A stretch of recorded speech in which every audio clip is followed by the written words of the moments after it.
Okay जी। सो जो gate का aspirants हैं, कैसी तैयारी है आप लोगों की? बाकी डेट और तो पता है ना, एडमिट कार्ड पे जो भी लिखा है वो देखो। तो गेट का तो आप लोगों का डेट क्या है? कल है ना, 2 to 5 एग्जाम है ना गेट का। तो कुछ अगर पूछना हो, क्वेरी हो तो पूछो, अदरवाइज आप रिलैक्स करो और कल एग्ज़ाम दो अच्छे से। PYQs बाकी कर ही लिया होगा आप लोगों ने, उसको रिवाइज कर लो। एग्ज़ाम में वही है, काम रह के आप अच्छे से मतलब जो भी कर सकते हो करो। जो आसान क्वेश्चन है उसको पहले अटेम्प्ट करो, मुश्किल बाद में करो। एप्टीट्यूड क्वेश्चन सारे अटेम्प्ट करने चाहिए मुझे लगता है, एप्टीट्यूड इजी होते हैं। तो एप्टीट्यूड जिन लोगों ने तैयारी अभी भी नहीं किए हैं, आप डिफरेंट गेट के पेपर डाउनलोड करके, जो भी पेपर्स हैं उसका डाउनलोड करके आप कुछ क्वेश्चन सॉल्व कर लो, PYQs के ही। उतना ही इनफ है तैयारी के लिए, ठीक है ना। कोई 15 नंबर्स का आपको मैं बता रखा रफली एनालिसिस क्या है। सो आपको आइडिया है ही ऑलरेडी एग्जाम का, कि जो एप्टीट्यूड है अराउंड एग्जैक्ट 15 नंबर का है। मैथ्स ऑलमोस्ट 20 to 25 मार्क्स का है।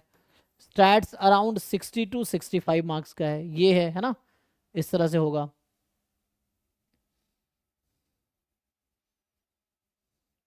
सो ये आपका है ना। Cut off marks around 25, last year 26 था। मैं आपको बता दूं, जो कट ऑफ मतलब क्वालिफाइंग मार्क्स है ना, क्वालिफाइंग मार्क्स जो है 2019, 2020, 2021, 2022, 2023, 2024, इन सब में फिक्स था जनरल का कट ऑफ 25। आप देख सकते हो, OBC का कट ऑफ फिक्स था 22.5। SC ST का आई थिंक यहाँ था 16.5, जहाँ मुझे याद है ये था, है ना। EWS का भी यही है।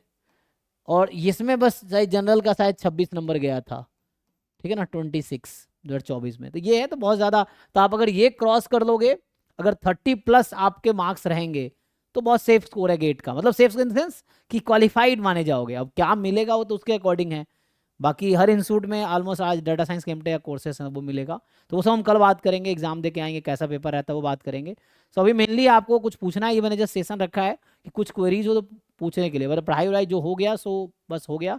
अब आराम से अच्छी नींद लो 10-12 घंटे की, और अच्छे से आप एग्ज़ाम दो कूल होके, है ना। जो क्वेश्चन कर पाओगे वो अटेम्प्ट करो। नहीं होगा 100% लाने की जरूरत है नहीं, 100% अटेम्प्ट करना भी जरूरत नहीं है।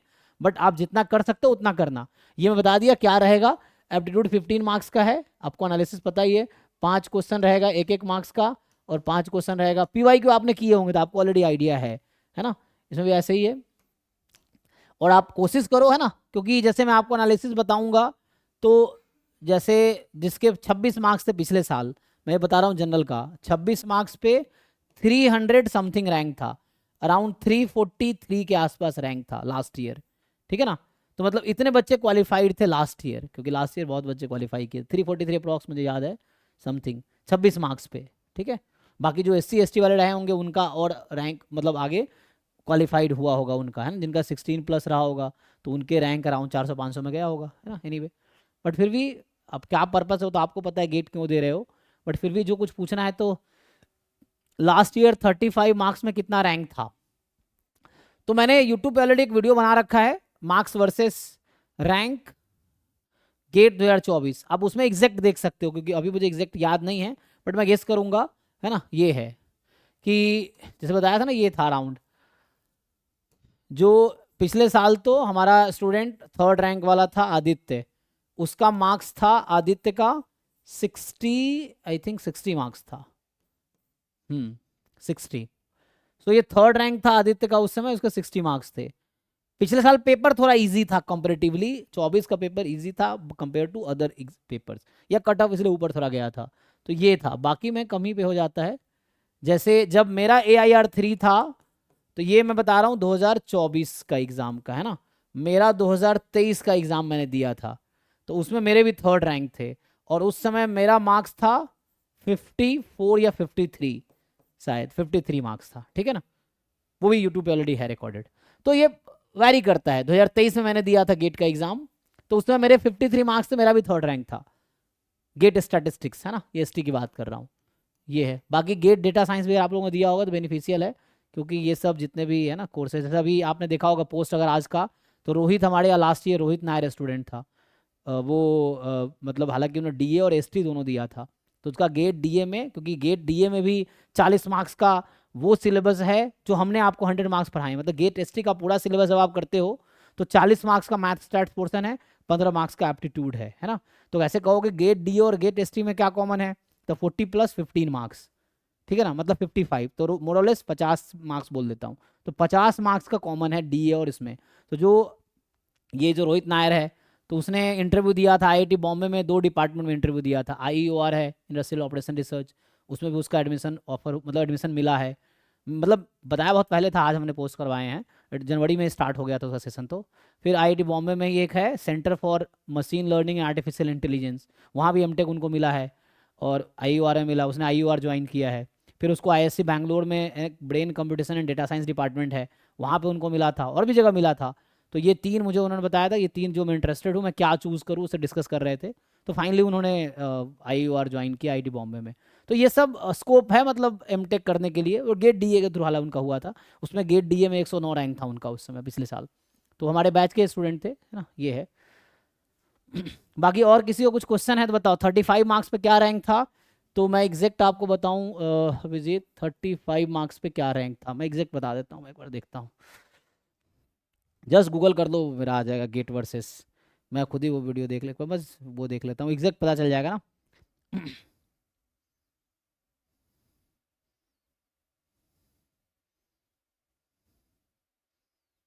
इसलिए घबराना, जितनी तैयारी हो गई बहुत इनफ है, आप ये समझो।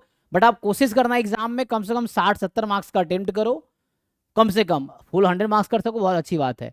और तुक्का उन क्वेश्चंस में आप मत लगाना जहां पे नेगेटिव मार्किंग है। जैसे आपने मॉक टेस्ट देखे होंगे, अगर मैं आपको मॉक टेस्ट दिलाऊं, मतलब हमारा मॉक टेस्ट दिया होगा, गेट वालों का भी मॉक टेस्ट आपने दिया होगा, इनका मॉक टेस्ट का लिंक है ना इसमें। सो इनका मॉक टेस्ट कहाँ पे है,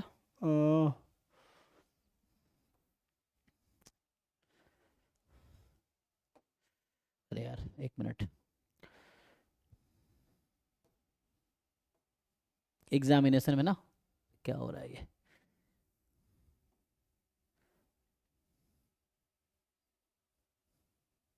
यहाँ पे होगा एग्जाम में, इसमें क्या है,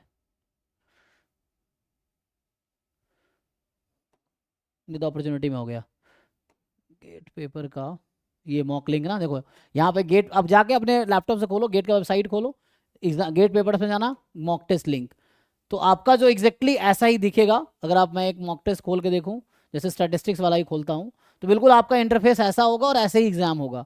आप इसको प्रैक्टिस करना ठीक से, तो मैं आपको बस दिखा देता हूँ। तो ऐसा आपके जिन लोगों ने गेट का एग्जाम पहले दिया उनको आइडिया है, जिन्होंने नहीं दिया उनके लिए बता रहा हूँ, कि जो फर्स्ट टाइमर है।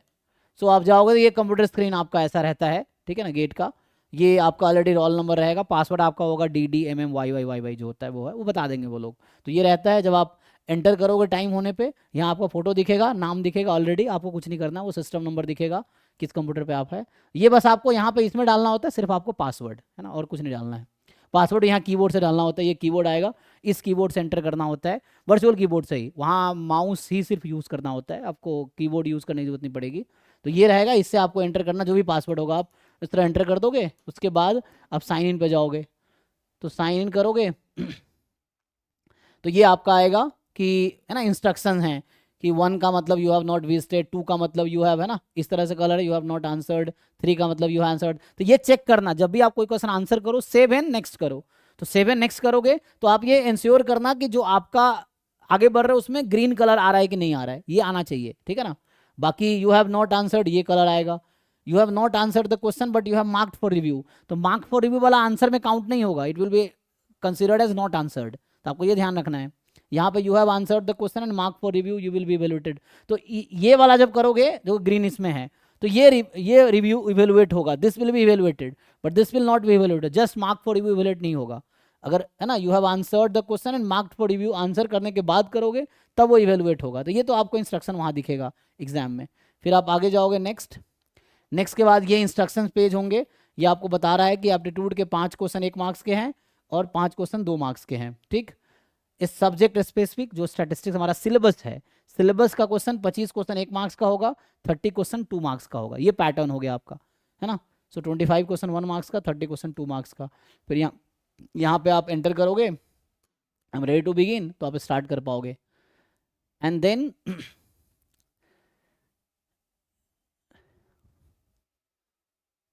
ये आपका पेपर स्टार्ट हो गया, ये इंटरफेस है इसका।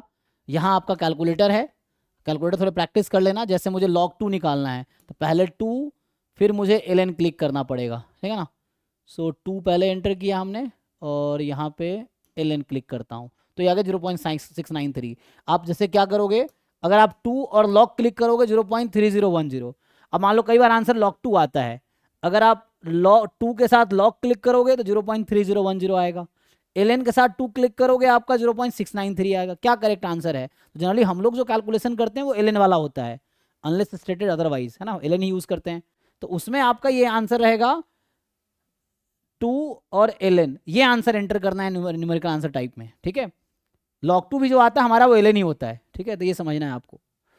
तो ये कैलकुलेटर हो गया। अब जैसे मान लो पहला क्वेश्चन है, ये क्वेश्चन नंबर 1, ये 2024 वाला पेपर ही है, ठीक है ना, ये आपको जो दिख रहा है 24 वाला पेपर है। सो ये एप्टीट्यूड का क्वेश्चन है। अब 2 मार्क्स का है, इसमें नेगेटिव मार्किंग आपका 2/3 होगा। ये सफल्ड होता है, तो यहाँ कोई ऐसा नहीं कि आपका 1 मार्क्स वाला ही आएगा पहले, it's not like that. Shuffled होगा, कभी 2 मार्क्स कभी 1 मार्क्स का ऐसा आता रहेगा, या हो सकता है आए एक साथ, वो क्वेश्चन वो सफल्ड रहते हैं, सबके अलग अलग क्वेश्चन होंगे। So that you have to see, ठीक है। तो ये मैं जस्ट बता रहा हूँ आपको। तो ये जैसे आप मान लो मैंने कुछ एंटर कर दिया 4, अब यहाँ पे आपके पास ऑप्शन है mark for review and next, for example मैं यहाँ क्लिक कर दिया तो ध्यान रखो ये आंसर हुआ है और ये इवेलुएट होगा, इस पर वो लगा हुआ है ना साइन, इसीलिए। जैसे नेक्स्ट क्वेश्चन है, अगर मैं यहाँ पे करता हूँ दिस एंड, अब इसमें क्या है कि जस्ट मैं मार्क फॉर रिव्यू करना चाहूँ तो इसका कुछ ऑप्शन होगा ना, देखना पड़ेगा। सो क्या है, जैसे सेव एंड नेक्स्ट ये करोगे आप तो ये आपका सेव हो गया, नेक्स्ट हो गया, तो ये ध्यान रखना आंसर्ड का ये ऑप्शन है, एंड सो ऑन। जैसे है ना, कुछ भी आंसर मैं यहाँ पे कुछ क्लिक कर दिया, सेव एंड नेक्स्ट, तो आप बस ध्यान रखना सेव एंड नेक्स्ट करते रहना। जो आंसर नहीं करोगे रेड आएगा, ये आपको हमारा टेस्ट मॉक टेस्ट में भी ऐसे ही था। तो इस तरह से आप देखते जाओ। यहाँ देखो जिन क्वेश्चन में नेगेटिव मार्किंग है यहाँ दिख रहा है, तो नेगेटिव मार्किंग आप रिस्क ज़्यादा मत लेना, क्योंकि उससे जो पॉजिटिव आएंगे वो भी नेगेटिव हो जाएगा। तो इससे बेटर जो श्योर हो वही टिक करो, नेगेटिव मार्किंग वाले में ज़्यादा रिस्क मत लो। अब 2 में है तो 1 में लगा सकते हो, अदरवाइज चारों ऑप्शन में डाउट है तो वैसे तुक्का मत मारो, है ना, ये है। बाकी जो करके आओ करेक्ट करके आओ। आप 60-70 मार्क्स ले आओगे टॉप 10 रैंक में रहोगे, अगर 60-70 मार्क्स ले आए तो। जनरली जो पेपर का पैटर्न अभी तक चल रहा है उसके अकॉर्डिंग बता रहा हूँ, कभी आसान डिफिकल्ट हो जाता है तो वो अलग बात है, ठीक है। तो ये चलता रहेगा आपका। ये 10 क्वेश्चन एप्टीट्यूड का हो गया। फिर आपके आगे सब्जेक्ट स्पेसिफिक यहाँ से आ जाएंगे, 10 तो एप्टीट्यूड के हो गए, अब आपके सब्जेक्ट स्पेसिफिक क्वेश्चन आ गए। तो ये सब 24 का ही पेपर है जो कि हम ऑलरेडी पीवाई को डिस्कस कर चुके हैं। जैसे देखो अभी ये शुरू में ही न्यूमेरिकल आंसर टाइप आ गया था, ये MSQ MCQ, जैसे यहाँ देखो यहाँ लिखा आ रहा है किस टाइप का, ये MSQ है। तो MSQ का मतलब है इसमें मोर देन 1 ऑप्शन भी करेक्ट हो सकता है, ठीक है। एंड जैसे नेक्स्ट वाले पे आ जाओ, ये न्यूमेरिकल आंसर टाइप है, यहाँ क्वेश्चन टाइप लिखा हुआ है, तो आपको इसमें न्यूमेरिकल आंसर करना होगा, और वो भी कीबोर्ड से, मतलब आपको सॉरी माउस से, और ये वर्चुअल कीबोर्ड यहाँ पे जो है ना इसी कीबोर्ड से करना होगा। कि मान लो जो भी आंसर आया, मान लो 82 मेरा आ गया, फिर यहाँ मैं लिखूंगा सेव एंड नेक्स्ट, तो सेव एंड नेक्स्ट में चला जाएगा। ये भी NAT टाइप का है, कितने मार्क्स का, 2 मार्क्स का है, नेगेटिव मार्किंग 0 है। अब NAT में कोई नेगेटिव मार्किंग नहीं होगा, MSQ में कोई नेगेटिव मार्किंग नहीं होगा, तो उसमें आप तुक्का भी लगा सकते हो, कोई दिक्कत, नुकसान नहीं होना है। लेकिन जहाँ पे नेगेटिव मार्किंग है वहाँ आप तुक्का लगाओगे तो नुकसान हो सकता है, ठीक है। तो ये चीज़ें हैं, तो आप इसको जो भी आपका आंसर आएगा आपको वहाँ एंटर करना है। जैसे ये MCQ है, तो MCQ में ये है कि ओनली 1 ऑप्शन करेक्ट होगा, जहाँ MCQ लिखा हुआ है उसमें सिंगल ऑप्शन करेक्ट होगा। MSQ है मोर देन 1 करेक्ट हो सकता है। न्यूमेरिकल आंसर टाइप है, आपको नंबर एंटर करना है, ठीक है। तो ये जो भी मान लो इसको मैं अगर टिक कर दूं यहाँ से, सो सेव एंड नेक्स्ट इस तरह से आ जाएगा। जैसे MSQ मान लो पिछला क्वेश्चन MSQ था, मैं पिछले में जाता हूँ, तो ये MSQ है, 2 मार्क्स का है, 0 नेगेटिव मार्किंग है। तो आपको लगता है कि जो भी ऑप्शंस करेक्ट है आप उतने लगा दो, मान लो मैं चारों लगा दिया, तो इस तरह से है नेक्स्ट। सो MSQ में मोर देन 1 करेक्ट भी हो सकता है। ये MCQ है, इसमें एक ही ऑप्शन करेक्ट होगा, आप एक से ज़्यादा लगा भी नहीं पाओगे, अब जो भी एक ही लगा पाओगे वो खुद ही दूसरा इरेज हो जाएगा, ठीक है। तो ये आपके मॉक टेस्ट का है, रूल कीप रनिंग। सो वैसे एग्जाम देते जो आपको लगे यहाँ टाइम चल रहा है 175, जैसे 5 मिनट हुआ है, जब 0 होगा ऑटोमेटिकली सबमिट हो जाएगा। और जो स्क्रिबल पैड होता है, जो रफ पेज होता है, वहाँ अनलिमिटेड मिलेगा आपको, तो उसकी कोई लिमिट, जितना चाहो उतना यूज़ करो। एक में अराउंड मुझे लगता है 25-30 पेज कम से कम रहता है, ठीक है ना। सो उतना होगा, फिर आप उसको सबमिट करोगे। A4 का हाफ रहता है, A4 का फोल्डेड वर्जन रहता है, और वो आप सबमिट करोगे, फिर दूसरा मिलेगा, जितना चाहो उतना यूज़ कर सकते हो रफ पेज, उसकी कोई रिस्ट्रिक्शन नहीं है, ठीक है। एंड सो ऑन, ये चलता रहेगा, आप इसको करो। फिर आपको लगे जब हो गया तो ऑटोमेटिकली 0 होगा तो सबमिट हो जाएगा। जैसे अभी मैं सबमिट कर दे रहा हूँ जिस समझने के लिए, है ना। अच्छा यहाँ पे वो सबमिट का चूंकि ऑप्शन ही नहीं है, तो ये खुद जब 0 होगा तो सबमिट हो जाएगा ना। यहाँ पे कुछ आ नहीं रहा सबमिट का, तो यहाँ पे सबमिट का ऑप्शन नहीं है क्योंकि यहाँ पे ओरिजिनल तो जस्ट डेमो चल रहा है ना। तो ओरिजिनल एग्जाम जब होगा तो वहाँ सबमिट भी कर सकते हो अगर चाहो तो, अदरवाइज वो ऑटोमेटिकली सबमिट हो जाएगा। फिर आपको एंड में बोलेंगे सबमिट करके एक्सिट करके जाना है, ठीक है। तो ये है एग्जाम का जो आपका गेट का रहेगा इंटरफेस उस तरह से। बाकी क्वेरी पे आते हैं। सो अच्छा अराउंड 70 है ना अंकिता, ठीक है। जो 35 मार्क्स पे लास्ट ईयर अराउंड 70 रैंक था, ठीक है। अच्छा मैं वो देखना चाह रहा था, मैं देखा नहीं, ठीक है। सो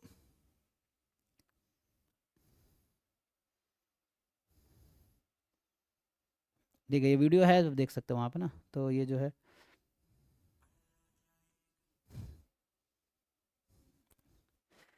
तो इसमें जो है लास्ट ईयर 2024 का बताऊं मैं, तो जो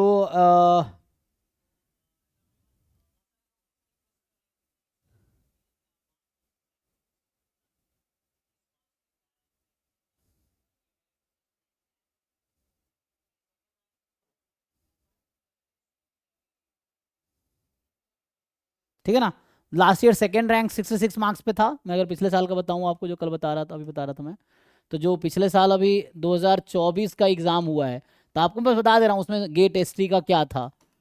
तो इसमें सेकेंड रैंक 66 मार्क्स पे था अप्रॉक्स। थर्ड रैंक अच्छा 63 था आदित्य के, ओके। जो 11 रैंक जिस बच्चे का था उसका 50 मार्क्स था। 17 रैंक पवन का था, ये हमारे फैकल्टी भी थे ना, 48 रैंक है। 22 रैंक उसका वर्षनी था ना, तो उसका था नवीन का, जो डेटा साइंस में पीएचडी कर रहा है आईआईटी गुवाहाटी से। सो इसके 45 मार्क्स थे, ठीक है, इस तरह से। फिर 25 रैंक जिसका था 44 मार्क्स थे, धीरज का था 25 रैंक, हाँ। एंड 27 रैंक अर्पण का था, ये भी आईआईटी गुवाहाटी से स्टैट्स में पीएचडी कर रहा है, इसके 43 मार्क्स थे। एंड 31 जो रैंक था साहिल का, इसके 43 मार्क्स थे, ठीक है। ये हमने बताया है, और आगे थोड़ा बताना पड़ेगा ना, तो ये देख लो अराउंड।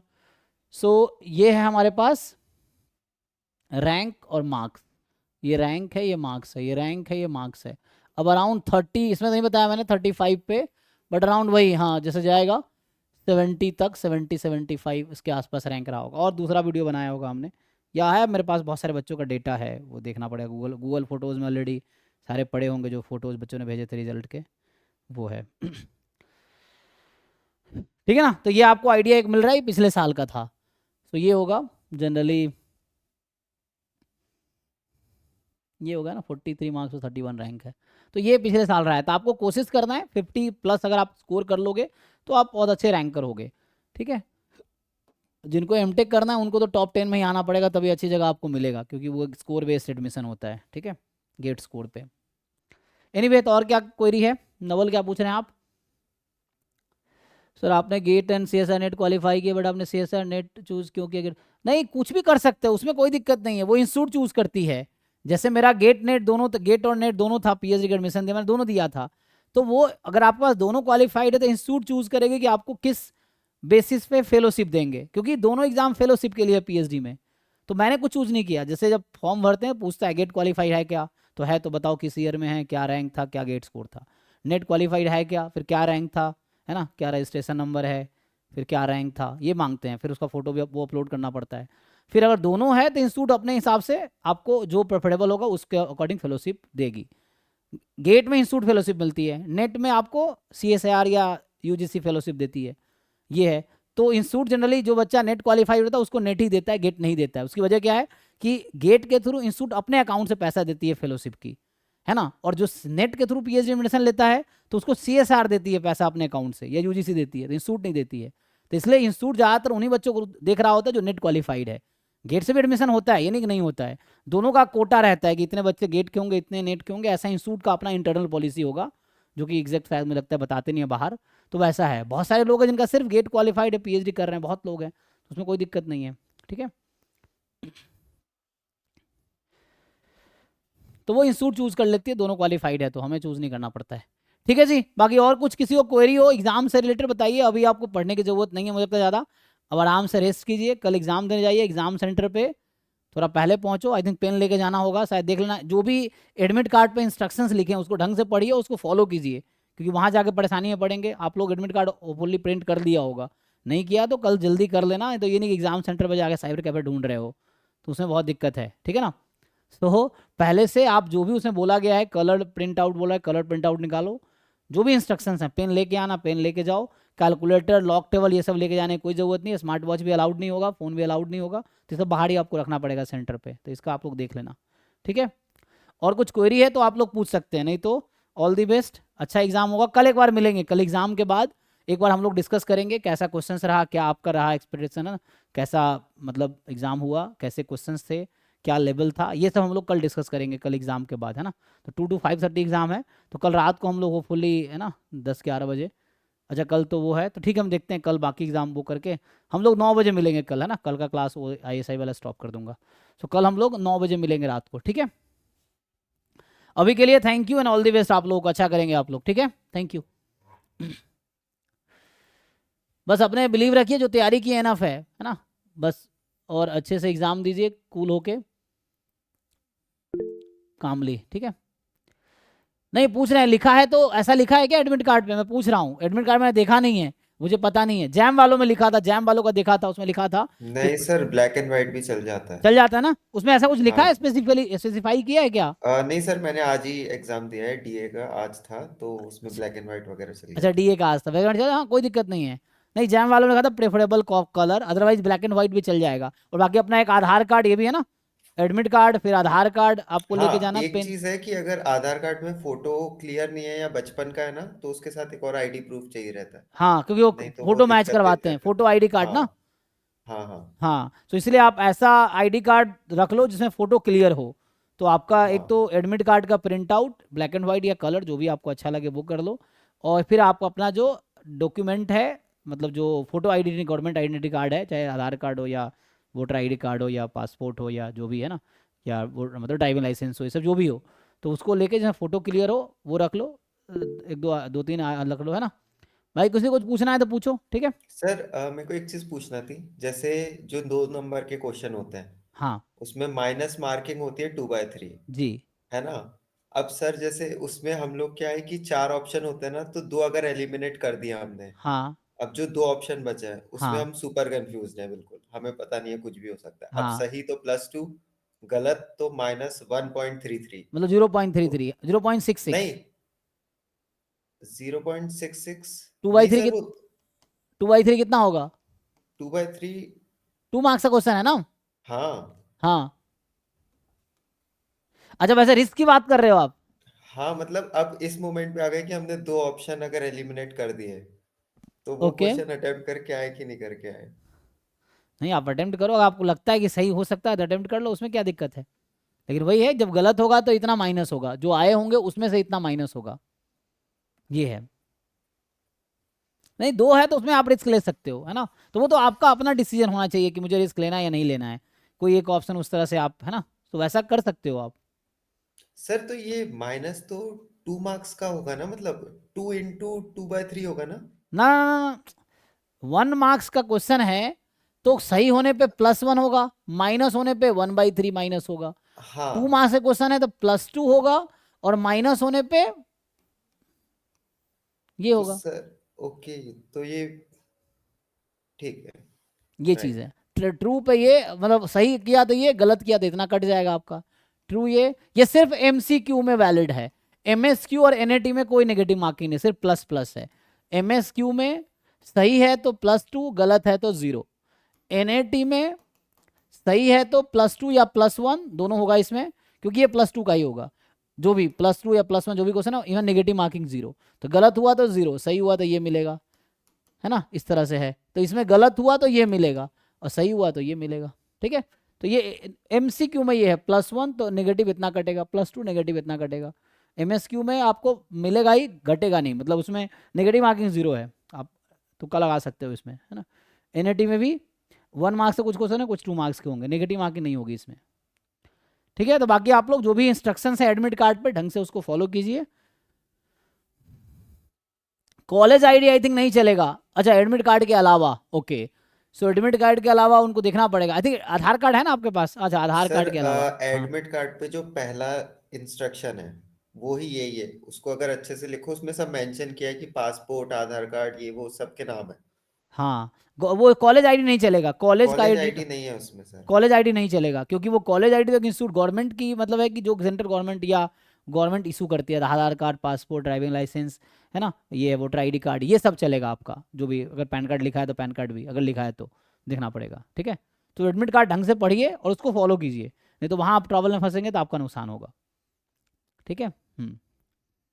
तो इसलिए 2-3 आईडी रख लो और एडमिट कार्ड प्रिंट कर लो, पेन ले लो, और कूल होकर एग्जाम जो जितनी तैयारी दी हो, बिलीव करो अच्छी तैयारी है, उतने में आप अच्छा स्कोर कीजिए। 100 मार्क्स लाने की जरूरत नहीं, परफेक्ट होने की भी जरूरत नहीं है, बस जितना किया उतना पे ही अच्छा परफॉर्म करेंगे, ठीक है।